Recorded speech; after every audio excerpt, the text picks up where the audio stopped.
Hey John, how's it going? Thank you so much for being on the show. Hey man, thank you. Well, thank you for inviting me. We're gonna have some great conversation today. Yeah, for sure. Well, I'm really glad we're finally meeting, and I've been following you for a long, long time now. Find a lot of your content extremely helpful, and it really resonates. I have so many things that I want to discuss with you and to get into, so I'll just jump right in if that's okay with you. Sounds good? Yeah, yeah. Of course. Thank you for having me. As I said, so for those of you who are gonna see the video version of me, I'm gonna go and check my LinkedIn profile and see that this guy is completely different than what I see on the LinkedIn. Well, you're not alone. It's still me. It's just that I'm bulking a little bit and my style has changed. So I'm still John. That's what I want to say. It's not some different guy, right? Well, I had the same feeling, by the way. Like you're looking at some other podcast of yours, I was like, Yeah. perhaps you need to, update your DP or something. Um, Yeah, no, yeah. it's me. It's let's say that I've been in a very long bulking season that Hmm. you know that's ending. So I'll be go back to normal, John, in the next 3 months. Sounds good.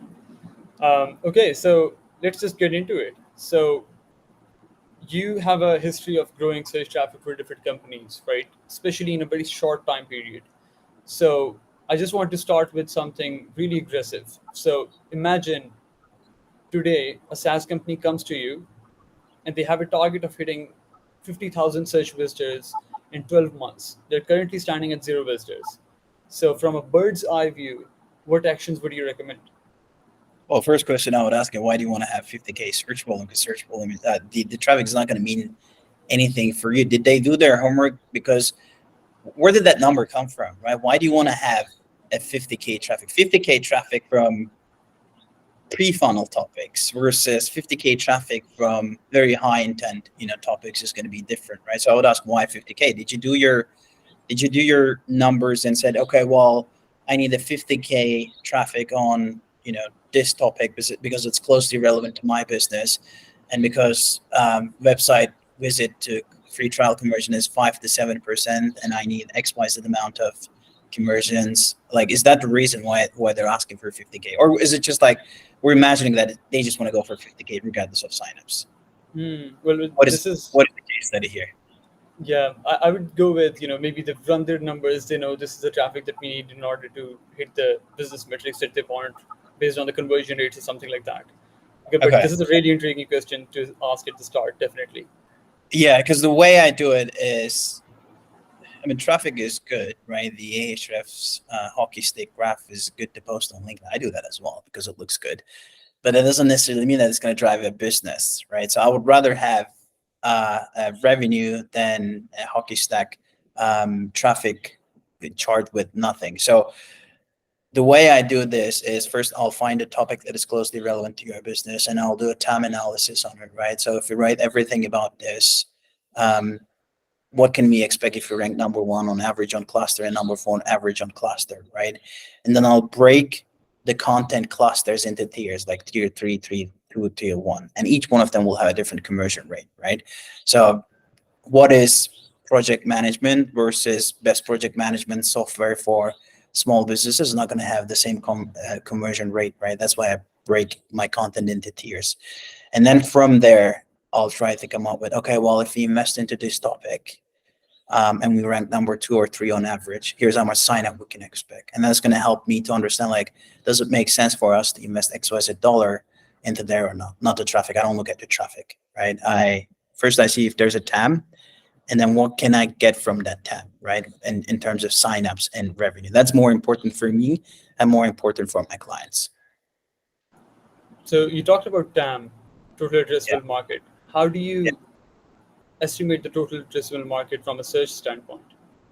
Yeah, so it all starts with the seed keyword analysis. I'll pick your main topic, and then I'll do my keyword research, and then I'll eliminate things that are not related to your business, and then I'll come up with a TAM. Right.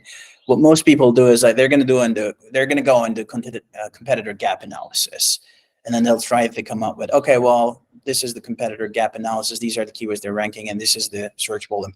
How do you know that they're doing it right? And I bet, like, many people are missing out on topics that they're competitors are not writing, either because they have a zero search volume or they have a low search volume, right? So instead of relying on competitors to find my TAM, I would rather go and do my seed analysis, and then find my topic, and then come up with a TAM from there. I think that's much more healthier. Right. So you mean, in simple, straightforward words, if you have a seed keyword, if you have a domain that you want to dominate from a search perspective, then search volume can be an indicator of the total addressable market, right? Yeah, so it's more like, let's say it's project management, right? Your topic is project management. I'll go and look, what is the search volume on anything related to project management, right? And of course, I'll apply some filters as well. I'm going to make sure that we're getting things that are exactly related to project management, but I'll look at that overall search volume, anything related to project management, right? That's going to give me an idea of the TAM out there. It's much better than looking at the competitor and saying, okay, well, they're ranking this, and this, and this, and this is the whole market. I think that's a faulty approach. That makes sense. So once you've done that part and now you have your whatever new target is, now you say, here's the total addressable market that I have from a search standpoint for this domain, this industry. And this is how much I can get in 12 months or 16 months, whatever, right? And you've nailed down your target really well. What now? Yeah. So this is for convincing, right? So I find this is the total searchable market size for, let's say, topic A. And then I'll break that topic A into clusters. So I'll start from the high intent ROI-based content cluster, which is your competitor alternatives, your competitor versus your best project management software kind of tools. And I'll call this a tier 3, right? They'll have a higher conversion. I'll look at the traffic I can get if I write anything about this tier. And then from there, I'll make my calculation. Okay, if I get, let's say, 10,000 traffic per month in a year from this, and from my experience, let's say the sign up visit to free trial rate is 7%, and this is how much free trial it's going to give me.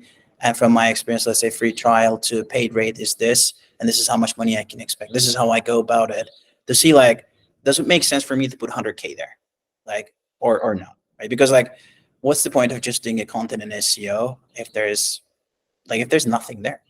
Do you know that the investment you're going to make is going to pay back before you do all that stuff? I bet most people don't do that. They just go and create content. That makes sense. So you have a background in SaaS. You've been doing advising for different companies. You have your own startup that you founded, Datapad, which is this analytics platform. For those who don't know, Datapad is an analytics platform, and the reason why I know it is because John has been behind the wheel of growing that startup really well with SEO as a channel. So with all of this in mind, we know that driving traffic is easy, but driving business metrics is the hard part. You've done this again and again. Let it be for Datapad, where you scaled the signups quickly, or other companies you advise, right? So what do you think a traffic-focused versus a conversion-focused SEO strategy differentiates with? Yeah, of course. So let's first start from the content perspective, right? And where we source the content ideas and stuff. I think most of the traffic-focused strategy starts with a keyword research tool and ends with a keyword research tool, right? Most people call this a strategy. They're going to put a keyword there. They're going to go to matching terms in Ahrefs and sort the list by the low keyword difficulty and high volume, extract it, and then go and write the content. Well, they're going to call that a content strategy, or they're going to go after a very competitive keyword, such as email marketing with the domain that has no prior content marketing background and anything. They're going to say, oh, well, this is getting 100K traffic, so I want to rank for email marketing, right? I'm not saying that this is impossible, but it's kind of similar to trying to buy a Rolls Royce with an average salary. It's not impossible, that it will just take forever, right? So it's the same thing with a new company trying to rank for email marketing with no prior background. It's not impossible, but it will take some time, and your business will most likely die if you're an early stage startup, right? So the better approach for me is I start from my customer interviews and try to understand, okay, well, what do people search when they're problem aware? What do they search when they're problem and solution? What do they search when they're product aware, right? And I start from the highest intent. What do these people search when they're product aware, problem and solution aware, right? And I literally, sometimes I'll ask those people, hey, you found us through inbound. Can you walk me through your journey? I'll ask them to record their screen sometimes, and they're going to go to Google and show me the exact journey, and it's going to help me to identify, okay, well, these people, they search this term, they go to this website. Maybe I can go to this website and do, to see if I can get myself listed there. Okay, well, they're searching on this keyword. Maybe I can write something around this keyword. That's going to give me my initial terms for me to go after, right? And I source this from the customer interviews. Another place where I source it is, so on my sign up flow, you're going to see a question like, what triggered you today that made you sign up for my product? Or like, what problem are you trying to solve with my product, right? So if you do that, that's going to give you jobs to be done, problem related keywords that, again, I can take it and validate it through a keyword research tool to see like, what is the right way to hit this? Even if there's no search volume, I'm still going to go for it because I heard it from my customers over and over again, right? Again, like another way for me to source content ideas, I'll go to G2, I'll put my competitor's name there, and there's a part on G2 that says, what problem are you trying to solve with the product, right? Again, I'll source the jobs to be done there. And that's gonna, again, give me my initial idea of high intent keywords, right? And with the traffic focused on, I don't think many people are doing this. Like, most people will not go after the zero search volume or low intent keywords because, well, like, who wants to have I don't know, search volume 10 keyword on their editorial calendar, right? But I want it because from my experience, I know that I targeted those keywords. I didn't get 10 search volume. I got like 1,000, and I still got like hundreds of signups from it. So it's also like undiscoverable from your competitor's perspective as well, because what they're going to do is they're going to go to Ahrefs and they're going to, or any other tool, and they're going to do their keyword analysis, and they're going to filter out minimum volume 10 or 20 or 50. What happens is you're going to miss out on all those cool opportunities. I'll be taking them, right? But this is from the keyword perspective, right? So we source it from the customers, and we start from some people call it bottom of the funnel, some people call it somewhere else, but you want to start writing content for people who are looking for a solution like you. I think that's the biggest difference. You start from the bottom. But this is not only it. You can do amazing content in SEO, right? So you can write all these topics. It can rank. It could bring traffic to your homepage. Could be high intent. Doesn't mean that you're successful, in my opinion. Having a high converting, SEO strategy, content strategy is not just about the keywords and content itself. So what will happen if you're ranking, right? You rank well. Someone read competitor alternative blog post and then went to your homepage, and your messaging is not on point. They'll expect that, okay, well, this tool is for this. Let me go for a sign up. They'll sign up, and you're going to be like, oh yeah, like, we draw a sign up, we're amazing, and all that stuff. But then they go into the tool, and they're like, oh, this is not what we expected. I'm not going to use it. So there's also this part as well. It's not just about bringing that traffic and writing that content and ranking it. What's going to happen to messaging and positioning, right? I take care of that as well. I give, I tell, when I work with someone, I say, look, we can do the best SEO and content, but there's a problem here. That's gonna hurt us, right? Okay, even if you fix your messaging and positioning, let's say that your messaging and positioning is fine right now, it's resonating with your audience. Someone read your content, they're like, oh, I love this is great. Go and check the homepage. I love this is exactly what I want. Then they sign up, and they go into your product, and it's like a maze. They cannot figure out what to do. Again, you're going to lose those people there, right? So it's not just about the SEO and content. You need to look at the other parts together as well. I think that's where most of the SEO folks don't understand, right? They're just so focused on their traffic, their keywords, and then bringing people. And what's going to happen to the other part, right? I think that's my job as well, to say, look, we've got to fix this, and then we've got to fix the onboarding as well. And all of this together will give you a high converting content strength, SaaS, SEO content strength. That's how I look at it. Yeah, that makes a lot of sense. So it sounds like the main element that differentiates a conversion-focused or growth-focused SEO strategy from just a regular traffic-focused one is basically, if you just put it into one word, it would be customer centricity, right? Just being really focused on your customer. Yeah, make sure that you're writing content for people looking for solutions like yours, or they're trying to solve the problem that you're solving for them, right? And those things will not have much volume, but you will drive signups. Like I start from there. Obviously, like I go and cover these like low intent and high volume topics later on as well for the topical authority purposes, but I'll start from the high intent ones and then make my way up there. Right. So, from a sequence standpoint, though, because I talk a lot about the same thing, right? Like customer research should come before keyword research and those kind of things. Don't just randomly take keywords from Ahrefs, etc. Those kind of things, right? But from a sequence standpoint, from a tactical standpoint, where in your process would keyword research, like actual keyword research, being into Ahrefs, using the keyword explorer tools, would fit in? What is the point where you go, okay, so now I've done all of the work, and now it's time to go into Ahrefs and extract the actual keywords on a tactical level? Yeah. First, I'll start with my customer interviews. Right now, I'll run 10 to 12 interviews, and then I'm going to draw the buyer journey. I'm going to do the jobs to be done briefs and everything. First, I need to understand why these people are searching for, who are these people, how do we help those people, etc. And then after that, I'm not going to go into keyword stuff. I'm still going to look at the messaging and positioning and make sure that what I get from the customers and what I see on the website is going to match as well, right? Because as I said, my approach is when I start the acquisition, I want to make sure I do not have a leaky bucket, right? When I write that high intent content, I want to make sure that my messaging, my onboarding is not going to disappoint me because the money is precious for the early stage startups, right? So I want to make sure that I'm faking I'm getting the highest ROI as possible. And once I'm done with the website, like I build the fundamentals, and then I'm gonna go and do my keyword research, right? First, I'm gonna start from what I call a revenue focused content, all these pain point related or like jobs to be done or desired outcome related the topics that I took from my customers. I'm going to start from them, and then I'm going to go into what are the most common competitors that they search, how do they search, but I'm going to go for the competitor related stuff.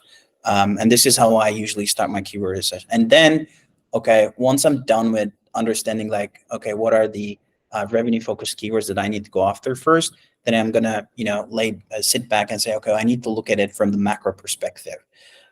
What is the topic that I want to build a topical authority because this topic is closely related to my business, right? And then I'm going to go to more holistic macro keyword research on it, and then start mapping out my content, start doing my topical clusters and creating my topical map. But I start from the revenue focused mini clusters, right? That makes sense. So I was listening to one of your podcasts with Jason Bernard, right? Yeah, And you mentioned this one metric called business relevance in your topic, yeah, yeah, finding approach, topic research, those kind of things. And I think like maybe it was initially introduced by Ahrefs, if I'm not wrong. yeah, yeah, Um, yeah. but It's not do you something that I mind? found. Yeah, but do you mind elaborating on it? Like, how do you make use of it? What exactly is this metric? How do you put Yeah, this into your content strategy? Because a lot of yeah. people, for them, picking keywords, picking topics is all about search volume, keyword difficulty, those kind of things. Yeah, I think it's AHS who came up with it. I mean, I also see like a lot of people are using it, but they're using it in a different rate, right? So the way I use it is I'll use scoring from 0 to 3, right? So for me, like if I'm giving 3 to a topic, it will be like, okay, my tool is the ultimate solution for this, right? I need to go and make sure that I do like heavy product mention. I use my screenshots, GIFs, and interactive demos to make sure that people understand how this thing would work for them, how this thing could take them from A to B, right? And then I'll do, I'll if I'm giving a score of 2, it will be something like my tool is still good for this, but it's not the only it's not the only ultimate solution out there, right? I'm still gonna go and do my um gonna go and do my product mention. They're gonna do product led content marketing, but it's not gonna be heavy as number 3, right? Then number 1 is gonna be something like, well, this topic is relevant, but it's not for the high intent audience, right? And I'm not going to go very heavy on here's how we can do this with my product like content marketing approach, right? I'm just going to lightly mention it and maybe like at the end of an article say like here's how you can do this with us, or maybe I'm going to have a content upgrade that will not drive people to product, but give them something that will solve their problem today, and then I'm going to put them into a nurturing sequence through emails, right? And then 0 is basically like this topic has nothing to do with my product, then I'll just skip it. So, just to elaborate on that, could you maybe use some examples, taking Datapad, for example, as a as a sample product, and think of some topics for which you would score 3 versus 2 versus 1? Yeah. So let's say 3 is going to be something related to like a competitor alternative, right? Competitor alternative for me, and then the number two could be like how to build a dashboard, right? So you can build a dashboard. Why how to build a dashboard is number 2 is because you can build a dashboard in Google Sheets, right? You can build a dashboard in some other platforms, and you can also build it in Datapad as well, right? So my tool is not the only thing that you're looking for. I know you're looking to build a dashboard, but you can build a dashboard with other stuff as well, right? Um, so that's going to be number 2. Number 1 is maybe like, you know, the benefits of keeping track of your metrics, right? It's still relevant, but I feel like it's too early for me to sell you the idea of having a dashboard, right? And Right. number 0 is, I don't know, it didn't come to my mind right now. I usually skip the number Super 0. high level, maybe. Yeah, like super like, I don't know, something like very, very irrelevant. Hmm. That makes sense. So you mentioned in your overall process of I'm sorry, coming up with a content strategy, right? And you how you use customer interviews. You heavily rely on them. You conduct a lot of customer interviews, and we do that too in our agency. I'm a big fan of customer interviews, mainly because the kind of insights that you can gather from them is something no other keyword research tool would be able to give you, right? Your customer interviews are going to be your competitive advantage. But you mentioned something very specific about you asking your customers to share the screen and share their journey.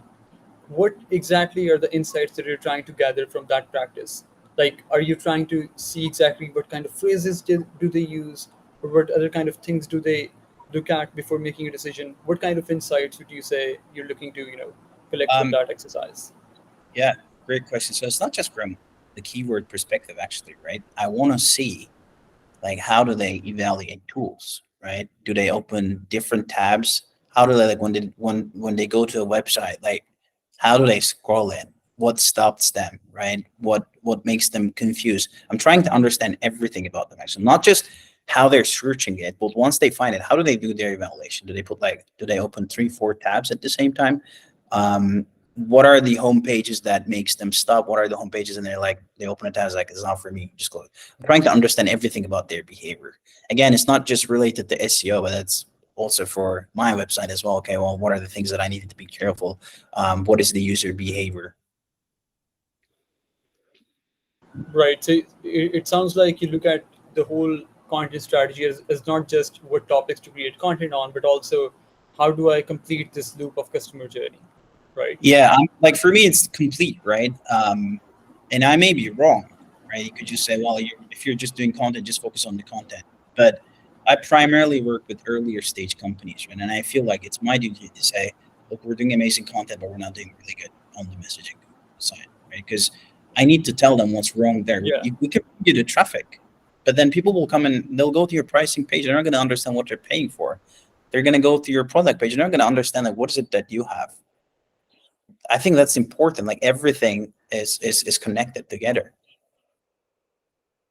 Yeah, totally. So one thing that I've noticed, yeah, sorry, go on. Yeah. So the other thing I was gonna say is, okay, well, you do your customer research to understand like the buyer journey, but also the other important thing is when you write let's say a competitor alternative, right? You can rank bad content, but it will not convert, right? That's another problem. You can rank stuff, but it might not convert. Even if it converts, it might not convert the right people because what you put there is going to change the perception for your product, right? So if you understand why specific people are trying to move from tool A to your tool, and then you put that exactly to your content, and you're going to get people like them because you understand what triggers them, what made them go and look for another tool, and what is it that they're looking for a new tool. So if you put that into your writing, that's also going to help you to understand that you're getting the right type of audience, right? You don't Sometimes you can't do this from day one, right? Customer interviews will take time as well, but you want to start doing something, but you cannot wait everything to be perfect. You can go and create the MVP version of your content, right? It will not rank tomorrow. No one will see it tomorrow anyways, like especially if you're an early stage company. But then as you interview more and more customers and you understand their reason why they're switching from tool to tool, then you can go and update your article, right? You need to update your article continuously to make sure that it's resonating with your audience. That's also like why customer interviews are very helpful for you. That makes sense. I think one of the examples you shared of a really good versus page a couple of weeks back was Apple's versus page for um, Yeah. something on Apple's website. Not sure if it was against Android.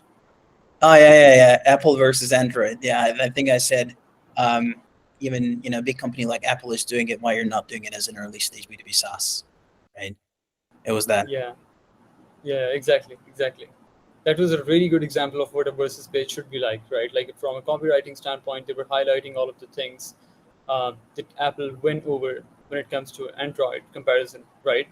Yeah, even a big company like Apple is doing it. If you check that page detailedly, you'll see that there are questions there, right? And those questions are the questions that people are asking before they make a switch from Android to Apple, right?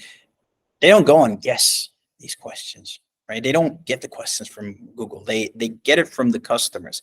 If you understand my doubts and anxieties about switching a product, and you're answering those questions in your landing page, you're going to make it easier for me to switch to your product, right? What most people do wrong is, I think like there are two factors pulling people, the two factors helping people to convert or not. The factors that are pulling people to your product, like their motivations, their desired outcomes and everything. And there are also factors that are pushing people away from your product, their anxieties, their doubts, their fears. Most people focus only on the positive things, like, okay, well, I'm going to promise this desired outcome, value benefits. They don't focus enough on the objection handling. The Apple landing page is a great example of doing both, right? So they focus on the switch. What do people hesitate about switching from Android to Apple? They don't just stop there. They do it in a video way, right? Which is, I think, like when you do it in a video way, it feels like it's more realistic, and you get more connection. So that's like a great example that every SaaS company should take an example from. I see SaaS companies, early stage SaaS companies, I go to their website and I'm saying, well, I'm considering your tool, but I don't know how you're different than your competitor, because I don't see a competitor page. Even there's no SEO play. Like, I forget about the SEO play, right? This is from the product marketing 101 perspective. Maybe I've seen your content on LinkedIn and I'm like, oh, well, there's this company. I was considering to use their competitor, but maybe I can look at them. There's nothing that can help me. If you're not helping your users to convert, you're leaving a lot of money on the table. And I did not try their tool because I didn't understand how they were different than a competitor.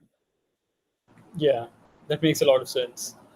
So one of the things that I really love in your content, everything that you share on LinkedIn, is that it's like a no fluff, no bullshit guide to content marketing and product marketing, right? Like actual things that you need, things that you need to know in order to win. One element that you mentioned in one of your posts was this term that you used, information gain score, right? Yeah.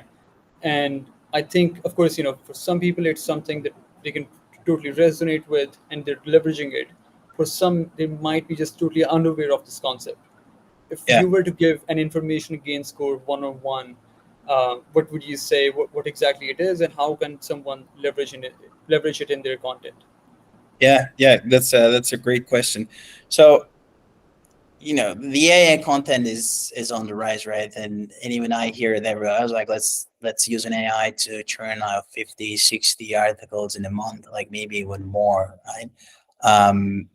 And Google said that, well, we don't care how the content is created, right? So I think that motivated more people to give AI a try. But if Google is saying that we don't care how the content is created, they still need to do something to motivate the original content creators, like human creators. Otherwise, if everyone stops creating original content, how are they going to train their robots to scrape the results and come up with the result, right? So this is my thinking. I'm just thinking out loud.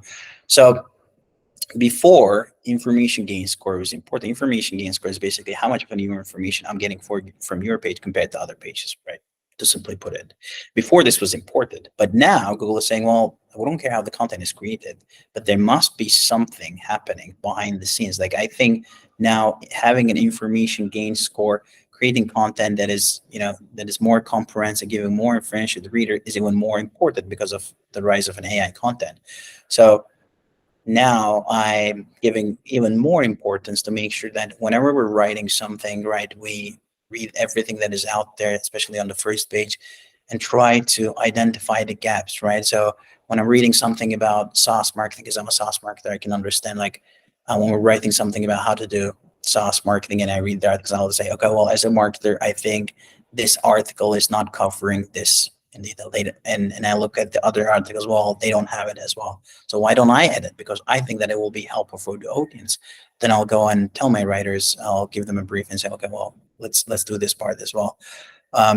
As a rule of thumb, just to simplify things, whenever you're writing an article, make sure that you add something that the other ranking articles don't have. Just not just a random thing, right? Something that is going to help the reader, right?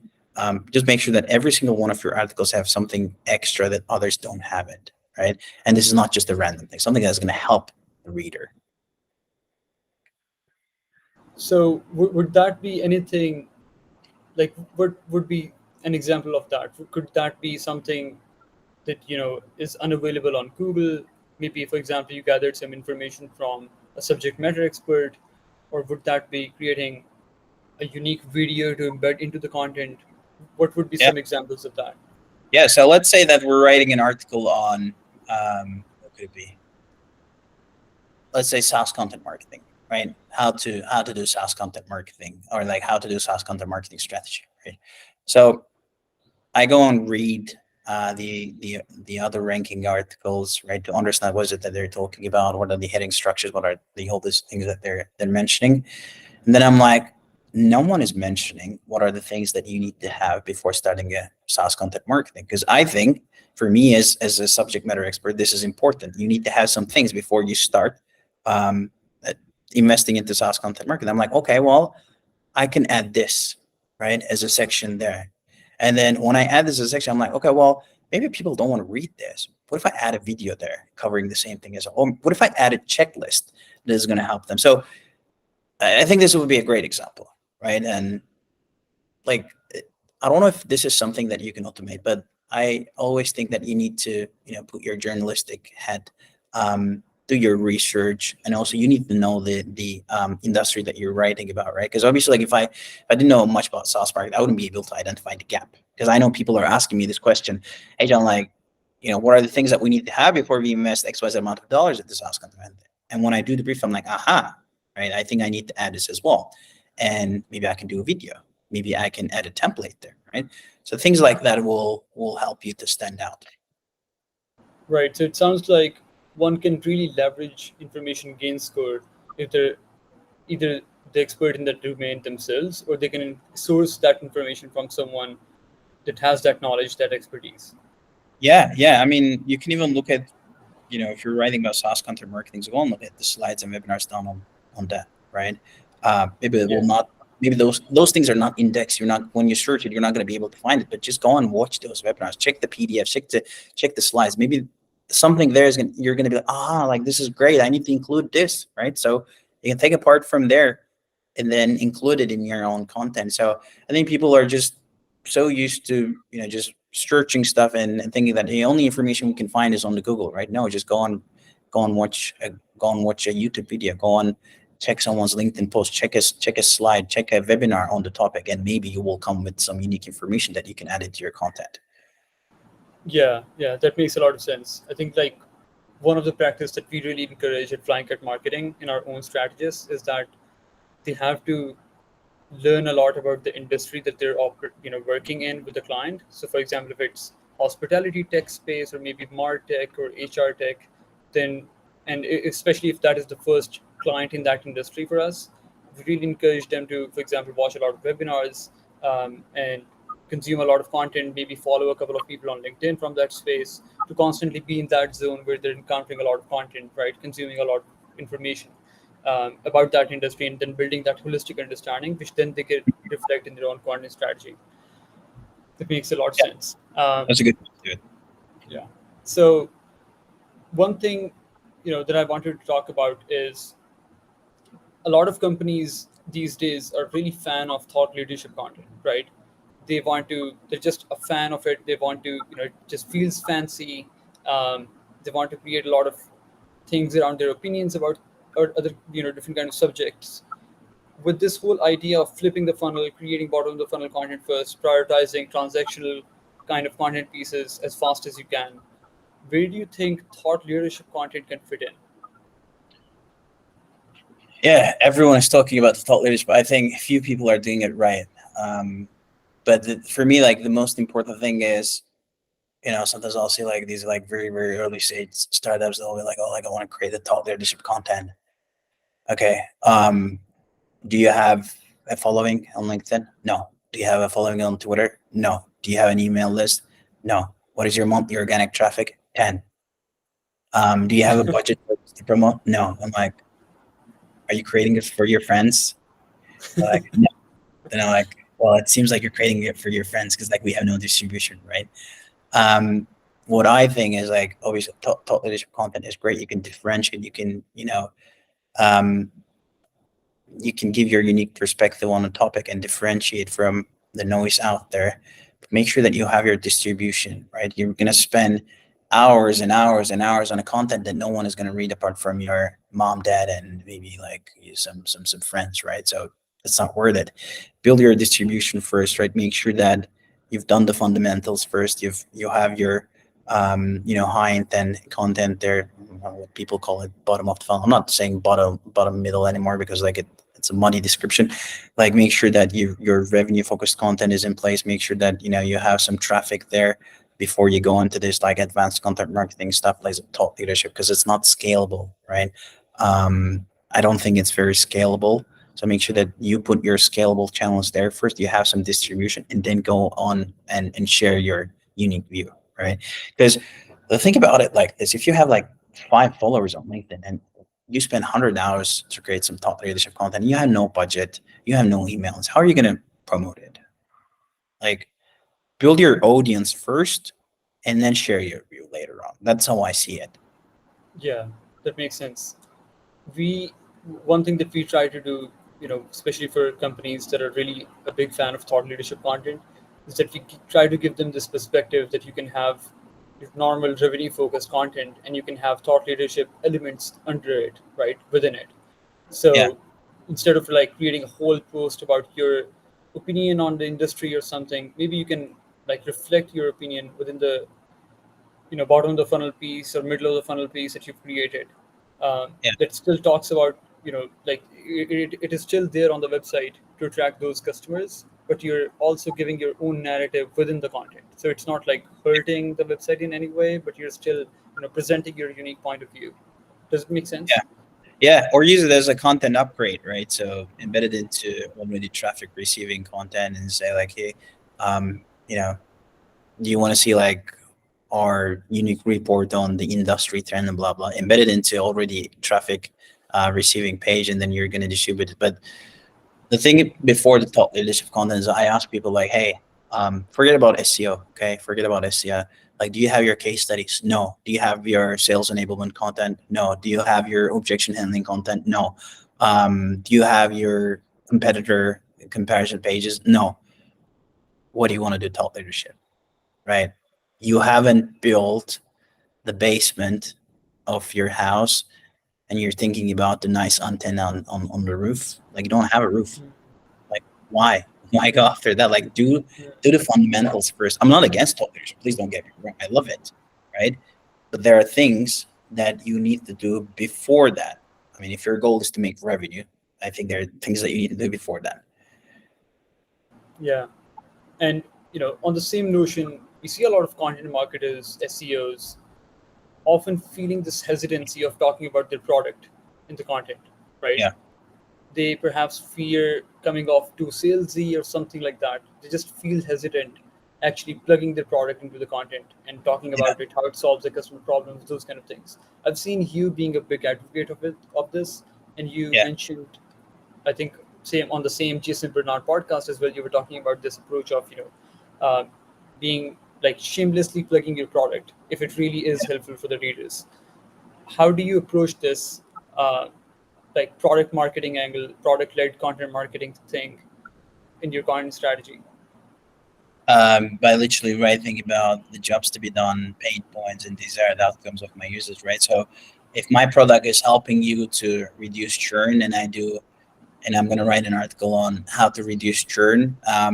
And before writing it, I Google the keyword and look at the existing SERPs, and none of them are mentioning product. And they're just like 10 ways of reducing churn, and very like copy and paste type of an information. Does that mean that I need to do the same thing? No, because I have a product that I'm confident that it can help the searcher to solve the problem much better than what's out there. So what's salesy about educating those people how they can solve their problem with my product, right? And if you're not going to do this, right? If you're like, oh no, I don't want to put my product there, I don't want to embed it, it's too salesy. Well, remember why we're doing marketing, right? So you're doing content marketing. There's marketing there. It's not just the content, right? So we're doing marketing. Why? Because we want to drive business results. So embedding your product there, if it makes sense and if you're solving that problem, will help you to drive business results. If you just want to publish something just for the sake of publishing, don't call it content marketing. Then call it content publishing, right? That's how I see it. Yeah, I think perhaps I read this from a post on LinkedIn. It said, if you don't believe in your product, your customers never will, right? Yeah. So perhaps if you think that your product is perhaps the best solution, or maybe one of the best solutions to a particular problem, then you should not be hesitant about plugging it in, right? No, you should. I think like if you keep talking about your product, keep delivering your message, and you show it to people like, okay, this is how we solve it, this is how we do it.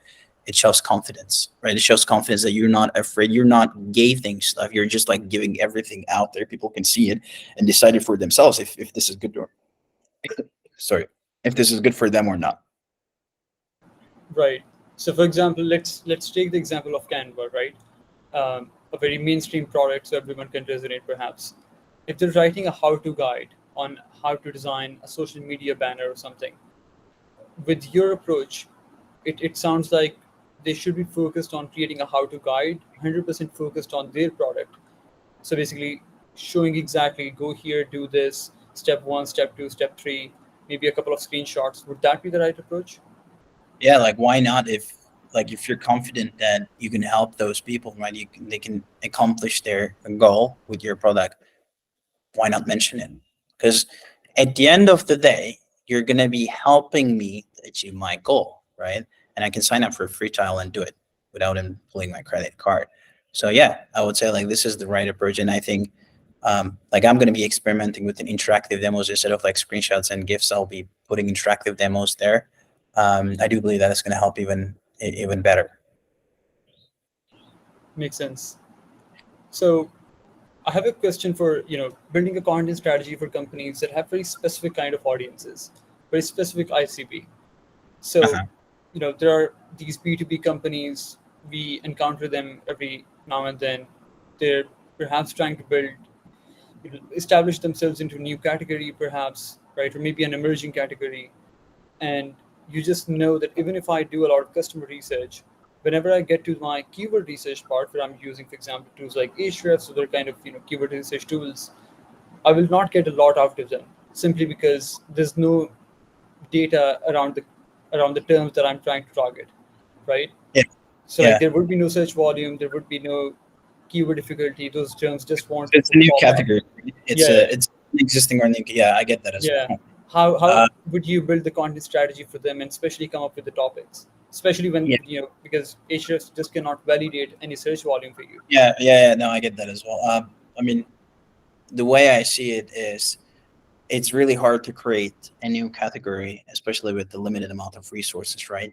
Um, but what I do is there a category that I can anchor my product? Is there something that I'm close to, right? So um, let's say that you're building data collaboration software. Okay, it doesn't exist. You think that that's what it should be called, but people don't know about it, right?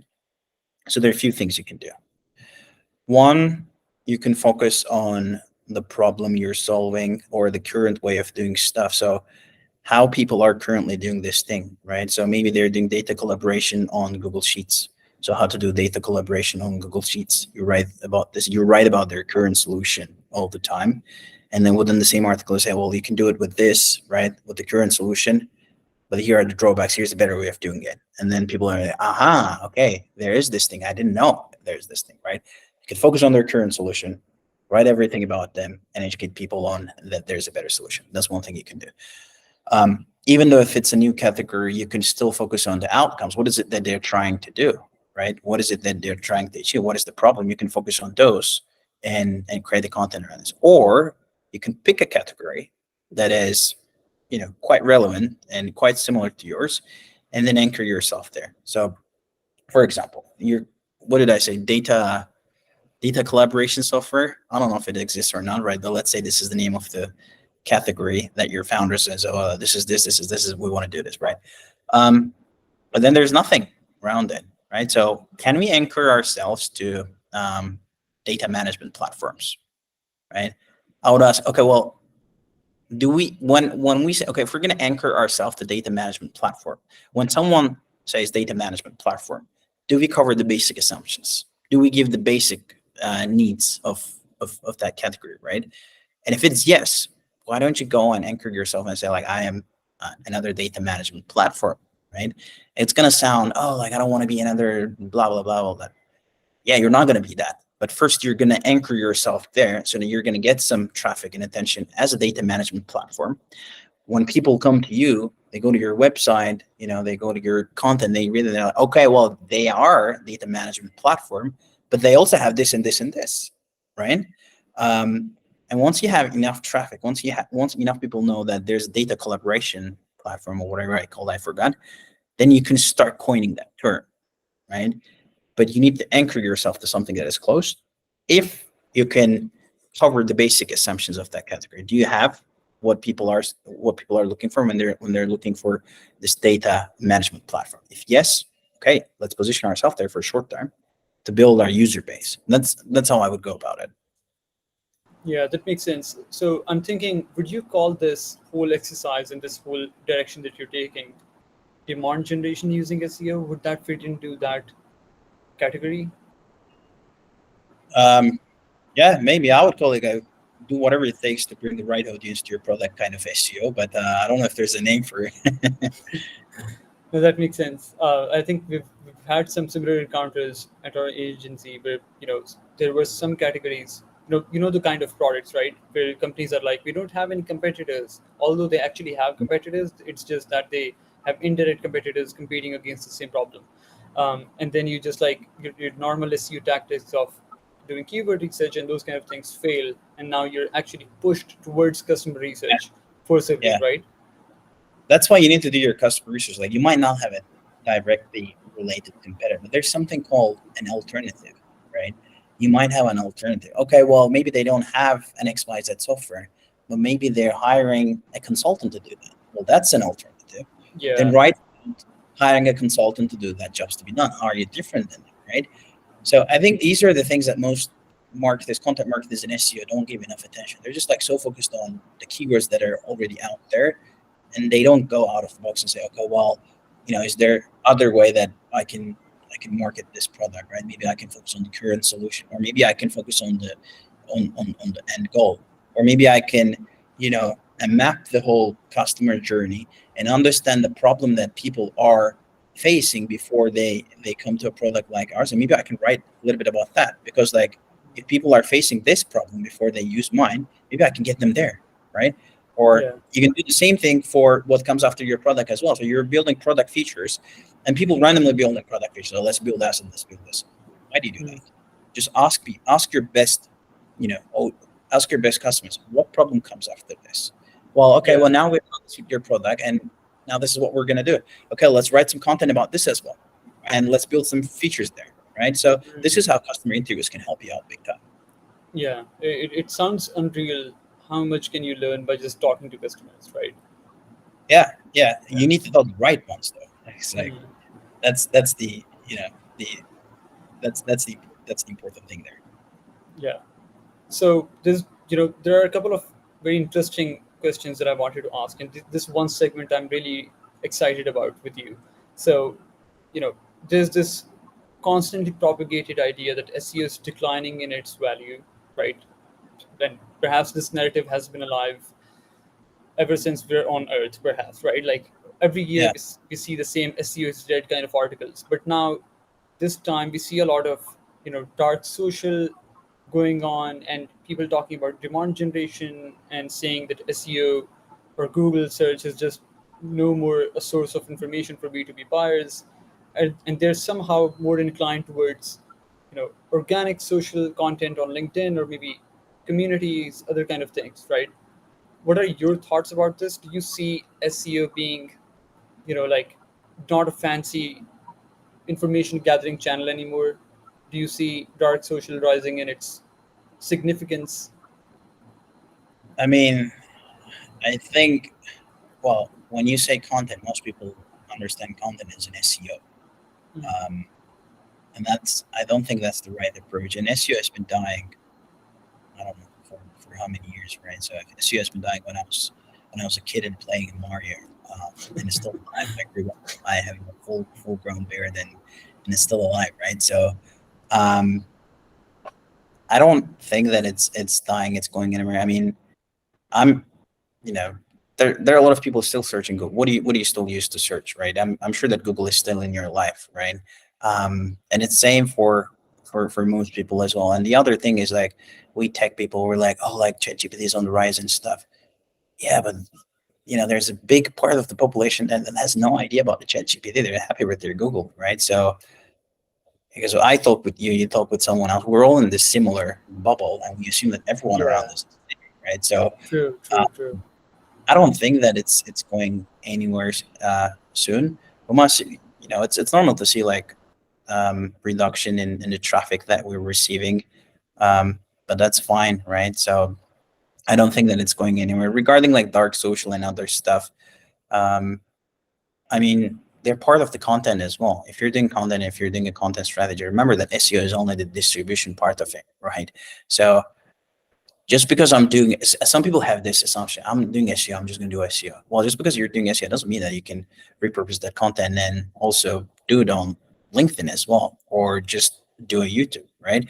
So it's all about, like, how your content strategy is. But content strategy is not SEO. SEO is just a distribution.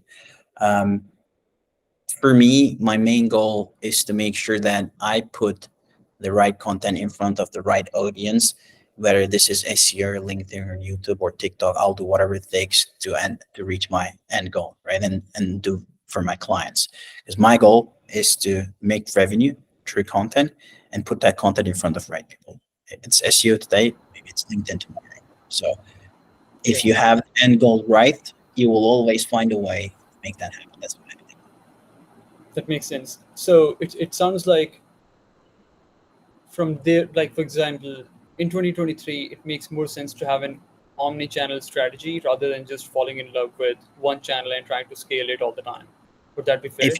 If you have the resources, because what most people will do is they'll try to do everything great and they'll do nothing, right? So you cannot do everything great if you have limited amount of resources, right? Yes, if you have resources, diversify it, and expand into other channels as well, but make sure that you have the resources and knowledge before you can do it. Otherwise, what will happen is you'll start a new channel and you'll be like, oh, like, this channel is great. I heard that my buddy is making 10,000 views per day from LinkedIn, so let me try that. Right? You're going to get into this optimism, and then you're going to post something. Oh, well, I only got likes from my mom and my dad and my girlfriend, so maybe this is not that great, right? And then your motivation is going to go down, and you're going to hear some people are talking about, oh, right, you can actually do TikTok. And I have a buddy who's making explosive amount of dollars from TikTok, and you're like, oh, wow, TikTok is great. Like, let me go and try that thing. You're going to try that thing. You're going to post something. Only your mom and dad is going to like it, not even your girlfriend, right? So your like count decreased. Then you're going to, no, this thing is not that good. No, like, if you're doing something, make sure that you learn it well and you stick to it and you do it great, right? You do one thing great and then jump into other thing, not just like do a little bit of this, that, and that. I don't think it's a great approach. Hmm, that makes sense. So, lastly, I want you to address the elephant in the room. So, what do you think of these hundreds of AI tools changing the landscape of SEO and specifically content production? How do you feel about relying on these AI tools for anything in an organic growth strategy, let it be from content, from actual strategy, or maybe doing anything else? I mean, I'm also trying a few of these. It's always interesting to see like how we can use the new technology and adopt it. I'm using I'm using AI not for content production, but using it mostly as my VA, especially like when I'm doing the SEO optimization. It's helping me to extract the entities and do entity optimization. Sometimes I'm using it in a way to understand like how I can write an NLP friendly content. Just like train my writers on, okay, well, this is how ChatGPT suggested we could have made it more NLP friendly, and this is yours, right? I use it for stuff like this, but for content production, I try pretty much all the single. Maybe I missed some, but I tried most of the tools. I don't think like they're there yet. What I said earlier, bad content might rank, but it might not convert, right? So I still like to rely on my customer interviews and my human written content, just because like it's more entertaining, engaging, and it's also like, so the thing is, I know my audience and my writers know my audience, their pain points and problems and everything, and they can resonate. The content they can write can resonate with my person. I don't think AI is still there right now, Hmm. um, but yeah, I'm mainly using it for my grinding um, tasks. Yeah. So, if you were to, for example, just extrapolate the effect of AI and how it's emerging in the marketing world, do you see us moving in a direction where content would mainly be produced with AI, or do you think it's just never going to happen? What do you think? How it I looks think like right now? I think there's still going to be some human factor, right? Whether it's the anything with the strategy part, there's still going to be some human touch. The AI content tools, they could improve in a year or like 6 months later, they could write a better and more engaging story. Um, but I think there's still going to be some human touch there, right? Someone needs to manage those tools. Um, I wouldn't feel comfortable about like 100% relying on AI tools to do my content strategy and everything. Maybe it's just me. I'm not old school, but maybe it's just being overcautious. Um, but yeah, I'm experimenting. Like when there's something new, I'm experimenting with things as well, obviously, to see like if I can improve my process and make things faster. Um, but right now, I'm not in a place where I can like 100% rely on AI to create content and just like publish it. Yeah, exactly. No, I think I feel the same. Even in our agency, one of the biggest use cases that I've explored of ChatGPT or similar tools is of creating Google Sheet scripts to just automate a lot of things, save a lot of time in manual tasks, right? So just templatizing different kind of workflows, and it has been really effective. But when it comes to content production itself, I definitely see a big limitation on it, right? Yeah. So, yeah. Well, this has been amazing, John. Thank you so much for your time. How can people find you on different social media platforms? What is the best way to connect with you? The best way to connect with me is from the LinkedIn. I'm pretty active there. And yeah, that's like the only social media that I'm using. These are the best ways through my LinkedIn. I'll try to respond as fast as I can. Right. Thank you so much. Thanks, man. Thanks for having me.